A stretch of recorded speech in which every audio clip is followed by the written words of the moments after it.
Naku po, eto na ang matinding sinapit ni Senador Boy Tinky Kawatano.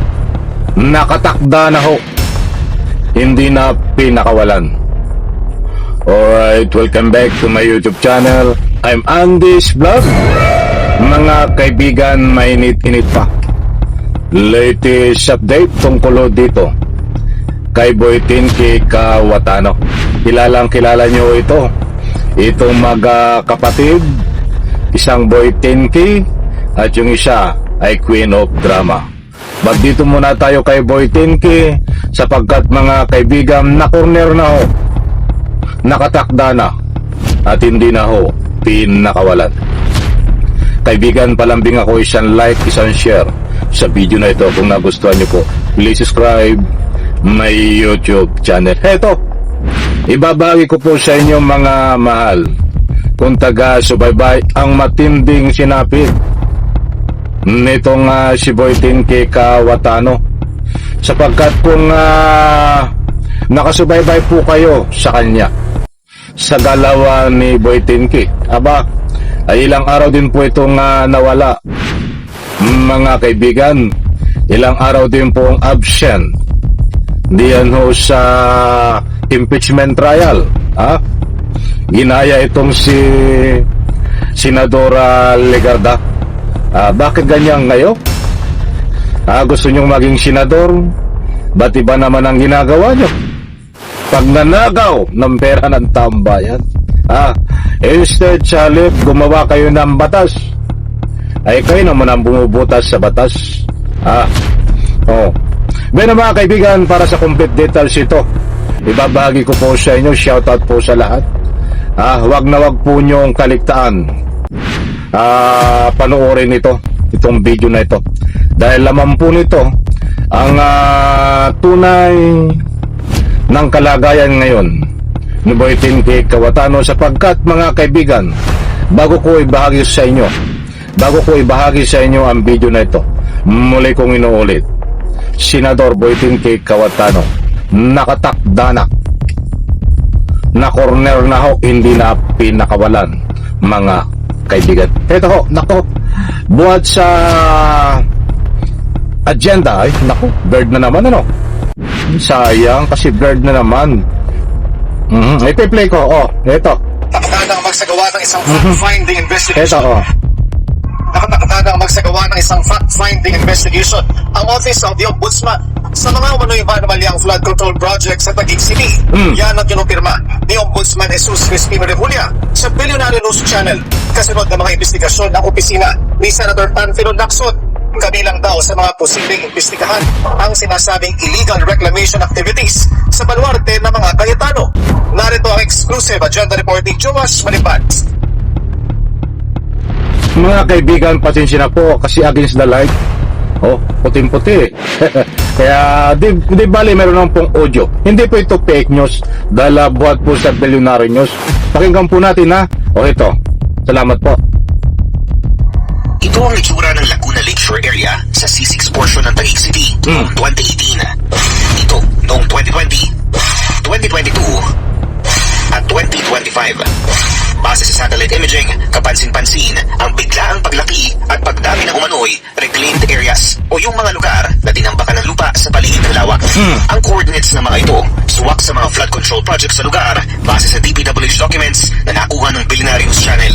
Karamihan ng mga proyektong ito nakatala bilang slope protection at flood mitigation structures na ipinagawa noong 2021, 2023 at 2025. Packages 1 to 9 ito ng proyektong construction of slope protection including site development along Laguna Lakeshore.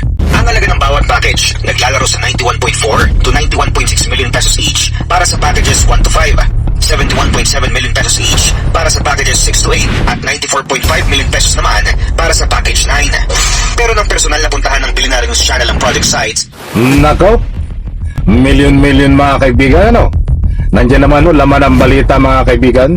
Ito, tapatapusin po natin tapos dito nyo matutuklasan kung paano hindi na pinakawalan na corner na itong si Boy Tinky Kawatano. Ito po.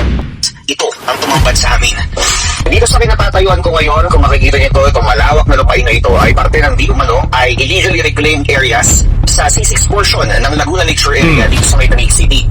Kung makikita niyo, malawak na lupain siya, itinambak na lupa doon sa may gilid ng lawa. Guys, Nako, ay nag-commercial. Pero nakaregister ito Ito. sa DPWH bilang isang flood control project. Sa isang pahayag ngayong araw, sinabi ni Senator Panfilo Lacson na nakatakda na magsagawa ng isang fact-finding investigation ng Ombudsman kaugnay ng mga naturang proyekto. Kabilang ang iba pang alleged ghost at anomalous projects sa Taguig City na aabot umano sa mahigit 30. Mag-ahain daw ng sabi ng Ombudsman sa DPWH at ilang private witnesses oras na ma-turn over na ng opisina ni Senator Lacson ang iba pang mga ebidensya at affidavits. Bagay na kinumpirma naman ni Ombudsman Jesus Crispin Remulla sa BNC. Dagdag ni Lacson, nakatakda ring mag-ahain ng cease and desist order ang DPWH sa iba pang slope protection and flood mitigation projects sa Taguig. Sa isang Facebook Live noong nakarang linggo, dinipensahan ni Cayetano ang mga flood control projects sa kabaan ng C6 sa Taguig City. Ang purpose po is Ayan mga kaibigan, maliwanag ho. Na tinrabaho na ho at hindi na pinakawala ng kaso. Ito pa, ma-enjoy ng tao. Ang purpose po ay hindi malagyan ng informal settlers at hindi po magkaroon po ng mga, or kung hindi man informal settlers, hindi magkaroon ng mga sindikato na kakamp kami ng mga lupa dyan at gagawing private. Ang purpose ay tulungan ng LLDA na protektahan ng din. Ayon kay Lacson, pinoproseso na ang possible forfeiture ng illegally reclaimed areas na walang permit mula sa Philippine Reclamation Authority. Noong Hulyo, naglabas din ng pahayag ang PRA at sinabing walang approved reclamation activities sa paligid ng Laguna Lake. Kaya lahat daw ng reclamation operations dito ay maituturing na illegal at unauthorized. Para sa agenda, Joshua Limban, Billionaire News. ayan mga kaibigan, buhat sa Billionaire News Channel, hindi po tayo nagpapakalat ng anumang fake news dito. Dahil napakaliwanag naman ho na hindi na ho pinakawalan ang kaso ni Senador alias Boytin K. Cayetano. Disclaimer lang ho, baka ho kayo ma-misinterpret. Ang hindi po pinakawalan ay kaso. Baka yung iba sabihin ay si Senador Cayetano ang hindi pinakawalan. Tama ho, hindi pinakawalan si Senador Cayetano ang kaso. Hindi po yung mismong personal ni Cayetano ang hindi pinakawalan yung kaso, mga kaibigan nililinaw ko at baka mamaya sabihin fake news, mga kaibigan nandyan ho, ibinahagi ko po sa inyo yung balita po na ilang araw na ang nakakaraan, but may nakuha po tayo ng impormasyon na ito po ay malapit na rin ho sa takda. Ano po yung takda na sinasabi? Napakalapit na ho sa katotohanan para managot itong Senador Peter Cayetano alias Boytin K. Data po at marami po ang naghahanap sa kanya. Kung mapapansin nyo, ilang araw na pong wala sa impeachment, absent ho.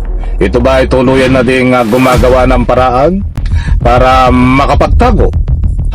Marami po nga nagtatanong, bakit nawawala din itong alias Boytin K. Cayetano? May balak ba siyang magtago? But anyway, kung magbabatayo tayo sa binahay ko po sa inyo, ay na-corner na ho ng ombudsman itong si Boytin K. Cayetano. Dahil nakaproseso na ho ang kaso, gumugulong ang kaso. Sana marinig natin next week ay kung ano na naman ang bagong development po dito. Kaya hindi po natin masisisi ang kapwa natin kung sila ay nagbibigay ng anumang public opinion na itong si Boytin K. Cayetano ay wala na pong lusot, na corner na, wala nang matatakbuhan dahil ang ginawa po ng ombudsman patuloy ho na ginugulong ang kaso para sa lalong madaling panahon.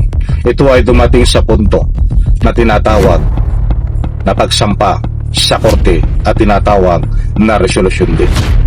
Alam ko mga kaibigan na ko nyo ang gusto kong punto.